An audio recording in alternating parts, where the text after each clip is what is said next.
Hello mga katala! Good afternoon once again, and we are back sa ato ang segment karong hapon sa Tala Serye. So this afternoon, as we have promised, we have invited people who can really help us with our topic this afternoon sa ato ang Tala Serye, and that is all about mental health and mental wellness. And of course, together with me this afternoon is a psychiatrist who can, I believe, really give us answers no to questions nga I think boggle sa atong mga minds right now. So, ladies and gentlemen, mga katala, please help me welcome Dr. Stephanie Eloisa D. Miaco. Hi, Doc. Good afternoon. Hello, good afternoon. How are you? Good. Ikaw, kumusta ka, Doc? I'm good. Thank you for inviting me. I really appreciate being able to talk to people about mental health freely like this. Yes, and we are also very, very grateful for having you in our show this afternoon. Okay, so let us proceed no, sa ato ang topic this afternoon, and it's all about mental health and mental wellness. So the pandemic really has made a very big difference in the lives of the people today, no? Sa mga individuals. So, can you tell us more about this? What's happening really in our society and how is this affecting us as individuals? As individuals, no, this has been a very big change. I've noticed that since April 3, when the GCQ or the ECQ started, like everybody's been asked to stay in their homes as much as possible and not to go out unnecessarily, to wear masks, and as much as possible, do everything that they can do at home, working from home and, being with their families at all times. Now, many people first they've enjoyed this because you don't have to go to work, you don't have to go anywhere. It was enjoyable for the first 2 weeks maybe, until later on you notice that everybody's been having a hard time doing the things they wanted to do. You can't go to the beach, you can't go to the mall freely. You also can't enjoy going out with your friends, no drinking, no more partying. So it was a very big blow to the normal ways that people try to solve their problems. So what happened was there were the onset of a lot of loneliness and feelings of isolation, which led to some problems with anxiety and depression. For some people, it was just manageable. They could just talk to their friends. But for many people, they fell into a lot of exacerbations. When I say exacerbations, I mean that they were previously well, but then some of them developed symptoms of anxiety. They couldn't sleep. They couldn't eat properly. They didn't have any appetite. They lost weight. So this became a problem because they couldn't even work anymore. So I think that it's important that we tell people that these are normal effects of being in isolation for so long, and that there is something that we can do about it. So hopefully as the discussion goes on, we'll be able to talk more about them if you have any questions. All right, so I believe ang this pandemic has really taken a toll on people, no, especially on their mental health. So of course, we are social people, no, so that means that kita ganahan gyud ta makig-socialize, makig-atubang sa atong mga friends, makig-istorya, as what Dr. Miaco has discussed a while ago or has mentioned. So, being a psychiatrist, Doc, no, what have you observed with the behaviors of people or with the patients that has come or visited sa imuha sa imong clinic? Well, with people in general, I've noticed that they have tried to make do with what's happening. Like, if you've noticed, people have taken to social media more in order to cope with it. Like, they have been posting about their day, posting about recipes, some of them selling things online with a very strong barter community that I've noticed. So people have tried to cope with it positively. Some people, though, they have admitted to feeling very anxious or very depressed. So this is just even for normal individuals, individuals with previously no problems psychologically. So they've said that they have had a hard time coping with this. With the patients naman, I've noticed that there has been a surge with the cases of anxiety and depression, or With anxiety, many patients have said that they couldn't sleep. They were previously well, but then they noticed that they couldn't sleep anymore, so they sought consult in whatever way they could. Because lately there has been a recommendation that we can't see as many patients as we did before because of the infectious disease society's recommendations that there should only be a few patients at a time. So they have tried to reach out online. We have a free teleconsultation service, so they've made use of that, and they've also reached out to other hotlines that offer free mental counseling. So they've tried to cope with it as much as possible. All right, thank you so much, Doc. So, what if I am one of those individuals, no nga, I feel like normal nga na, no, ganang, of course, with all that's happening, at first na feel na ko nga okay ra ko, but then later on, I've felt like I've become more lonely, or katulaging ang imuhang gi-mention ganina nga naglisod na ko og katulog, daghan na kaayong mga negative thoughts, perhaps dalapod sa mga uncertainties, no, nga gihatag aning ato ang pandemic. So what if I'm one of those individuals? What can you recommend if ever ing ana ang na-feel sa usa ka individual? All right, so let's determine first what's normal and what's abnormal. What's normal is if you are having these feelings, but you are still functional. You're still able to feel good feelings. You're still able to feel happy, laugh at jokes. That's fairly normal. If you have feelings of sadness, that's fairly normal. However, the abnormal part would be if you no longer go to work, you can't get up from bed, you're not eating properly, you're not sleeping, you're not able to talk to anybody that you used to talk to before, you tend to withdraw from society. That's what's abnormal. So that's something that we should be watchful for. Sometimes some people are not aware that they are having these problems, so they tend to just keep to themselves. Now, if there are family members or friends who have noticed a big change in this person's life or in this individual's activities, they should try to check first. We don't normally diagnose anxiety and depression just by feelings of sadness, so we note the change from the baseline of this patient. So when that happens, we try to see first if he's still functional and if he needs help. And if they need help, they may approach a mental health care professional. Or if it's too difficult to go, there are available teleconsultations and services, plus a hotline that they can contact. We have groups on Facebook that are very open to helping individuals who are having a hard time.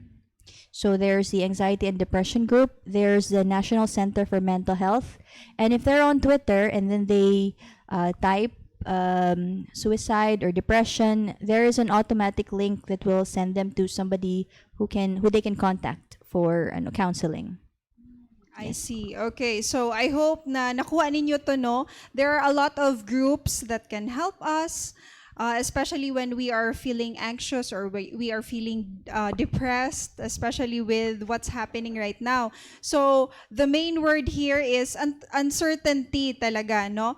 Kay wala gyud ta kahibalo kung kanus ani siya mahuman, and then at one point na ay balita nga musulti nga gamay na lang ang cases, and then suddenly mo saka na pod ang cases, Doc, no? So it's really very uncertain nowadays of what's going to happen, especially with us in the Department of Education nga wala ta kahibalo kung kanus agyud musugod ang klase. So as what Dr. Miyako has said a while ago, nga if you really need consultation or if you really need help, so there are specific agencies or groups that can help us, no? Okay, so Doc, you have also mentioned a while ago about social media, no? About how influential social media has become. Of course, social media has become our source of positive information. But what if at a certain point it has given us or brought us negative information? As a person or as an individual, how are we able to really like filter those negative things aron nga dili ma-affected ang ato ang mental health nga na. Okay, very important topic, no, social media. I was thinking a few weeks ago, I was thinking that if we were in a different age, different year, maybe 10 years ago, if this had happened 10 years ago, I think we would have had a harder time coping with this pandemic. But now we are very lucky to have strong internet connection, relatively. Relatively, yes. Strong internet connection and fast many apps that we can use and ways to connect with people who are very far away from us. So that is an advantage. So I'd like to talk about the advantages and disadvantages of social media because yes, it's very helpful.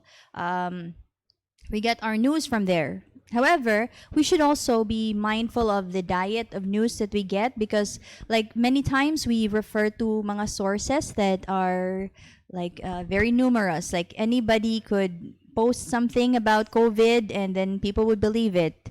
Okay, or like we could pass it in our group chats and we'll believe it and then we panic and that's the problem there.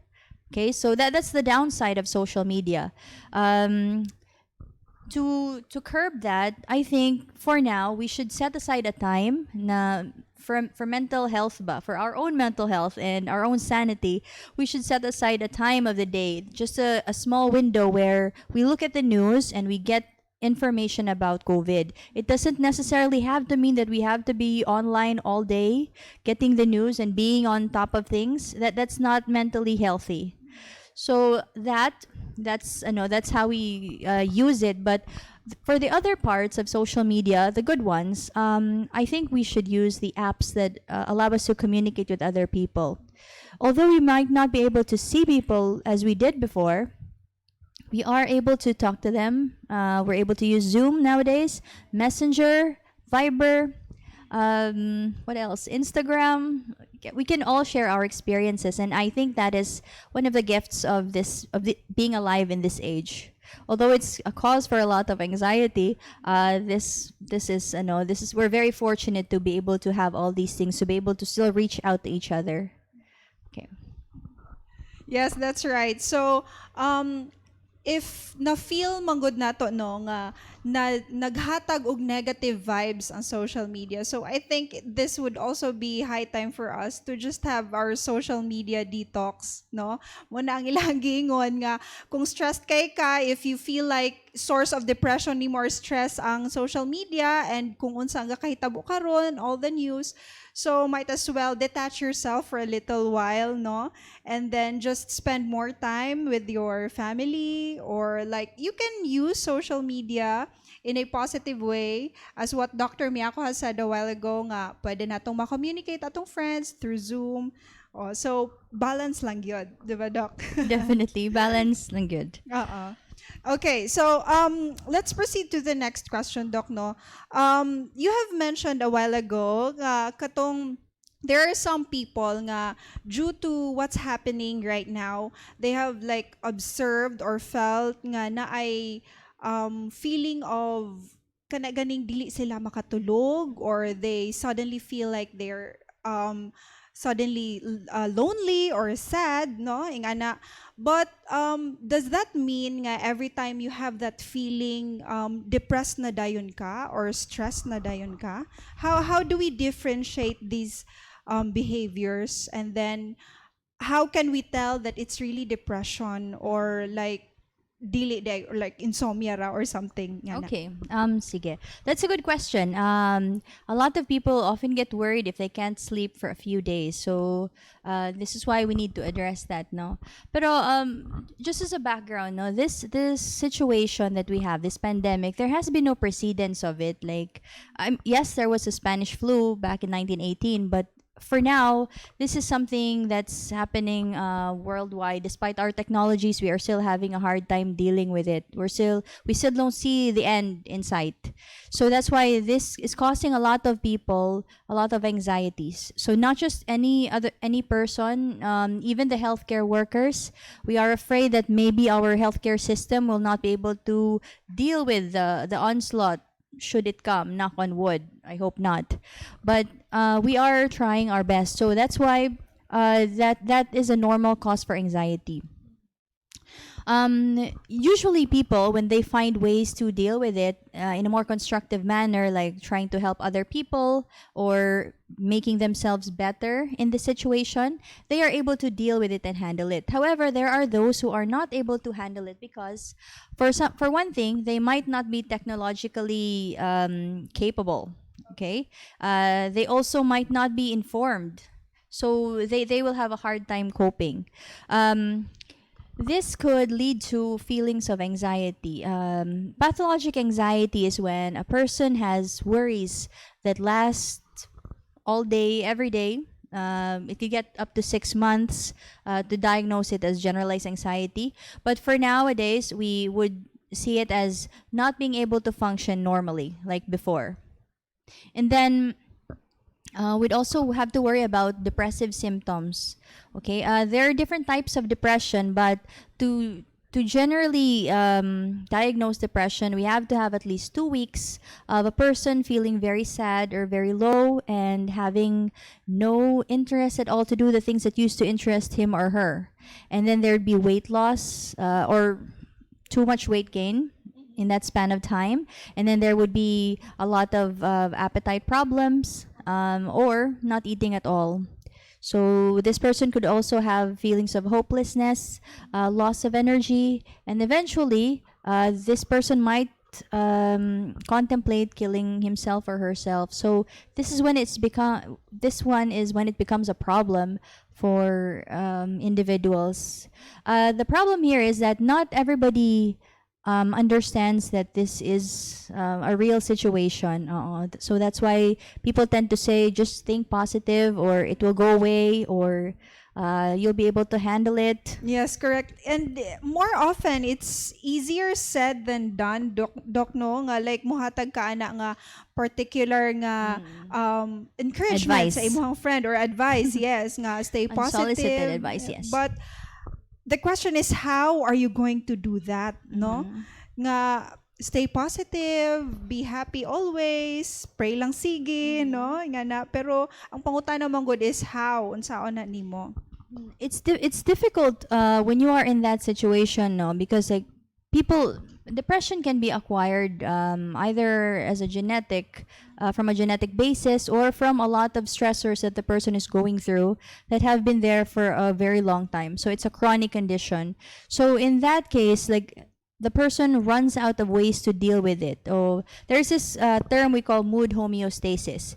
It's called mood homeostasis because it's your ability to maintain or regulate your mood so you don't go so sad or you don't go very happy. But because of COVID right now, we are not able to do the ways we used to do before to curb too much sadness. So that's why we've run out of ways to cope with problems. That's why we fall into a deep depression if unchecked. So I think that at this time, it is best to just give these persons a break and to talk to them first before we give our advice. Sometimes it's making people uncomfortable when you tell them your problems, but I think at this point, it's best to listen first so that we can see what the real situation is. That's always best. Talk to someone, and if someone wants to talk to you, please be there to listen. Yes, and I believe, no, that it would be very helpful if you can become a listening ear sa imong nga friend. And if you are the one nga naa kay ganahan nga isulti or i-share, so ayaw lang gyud tagu-taguan, no? Ayaw gyud ka ulaw nga maguna-una ka nga feeling nimo nga i-judge ka, no, or something. So this is also part of our mental health, mental wellness as well, nga kinahanglan nato nga atimanon gyud ang atong mga kaugalingon. And I believe that we have families and friends who can really help us with this particular situation. And if feel nato nga murag lisod para sa ato nga i-share sa atong family and friends, we have psychiatrists, we have doctors who are really very open, very helpful also sa ato, no? And lastly, Doc, nindot na ko ayo atong topic karong nga po na, pero sadly kinahanglan nga i-cut short nato ni. So if naamoy mga questions mga katala, feel free to write your questions sa ato nga comment box and we will try our best nga atong ma-address ni siya nga mga questions. Sige, so kini siya para sa last na nato panapos na tanong para sa hapong ito. Gabaylo na ako mga words din. Okay, sige. So given that a vaccine will be discovered sooner or later on and hopefully hapit na gyud, no, what could be the effect of this pandemic in general sa ato ang mga tao or sa individuals? Are we talking about after the vaccine or before the vaccine? Okay. After when we find the vaccine, no, I think it will give us a new outlook in how we deal with each other, but I mean how we face each other, how we talk to each other, how we relate to each other. So I think it's going to give us a fresher perspective and help us realize that we need each other more. It's not just an individualistic way of life, but we will survive this as a collective society. So it's not just you who's involved, it's your neighbor, it's your father, your mother, your children. So you have to be present for them and to know that you have a very big role in their lives. So let's take care of each other. Wow, there you have it, ladies and gentlemen, mga katala. Thank you so much for being with us this afternoon in our discussion on mental health and mental wellness. And of course, once again, Dr. Miyako, thank you so much for being with us this afternoon. Thank you for inviting me. So there you have it. Salamat kaayo. This has been your host, Rolling Jane Catanos. See you. Bye-bye.